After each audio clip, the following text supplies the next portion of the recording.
अगर किसी ने भोजपुरी के चरम सीमा को आगे तक बढ़ाया तो अकेला पवन सिंह है, दूसरे किसी को नहीं बोलूंगा। राकेश मिश्रा ने किया पवन सिंह का खुलकर समर्थन। जी हाँ दोस्तों, आप सही सुने हैं। देखिए, फिलहाल में एक स्टेज शो हुआ है, उसके दौरान राकेश मिश्रा ने पवन सिंह को खुलकर समर्थन दिया है। पवन सिंह के लिए राकेश मिश्रा ने एक बड़ी बात कह दी है। राकेश मिश्रा ने स्टेज शो के दौरान जो बात कही है वो मैं आपको दिखा दूंगा। फिलहाल मैं बता दूं आपको कि राकेश मिश्रा का कहना है कि भोजपुरी इंडस्ट्री में भरत शर्मा के बाद अगर भोजपुरी को किसी ने कुछ किया है, आगे बढ़ाया है, तो केवल पवन सिंह है। तो आइए इस वीडियो क्लिप को मैं आपको दिखाता हूँ।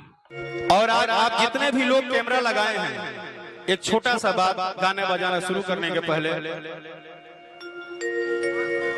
हम सब के यानी कि भोजपुरी के भरत शर्मा के बाद अगर किसी ने भोजपुरी के चरम सीमा को आगे तक बढ़ाया तो अकेला पवन सिंह है, दूसरे किसी को नहीं बोलूंगा।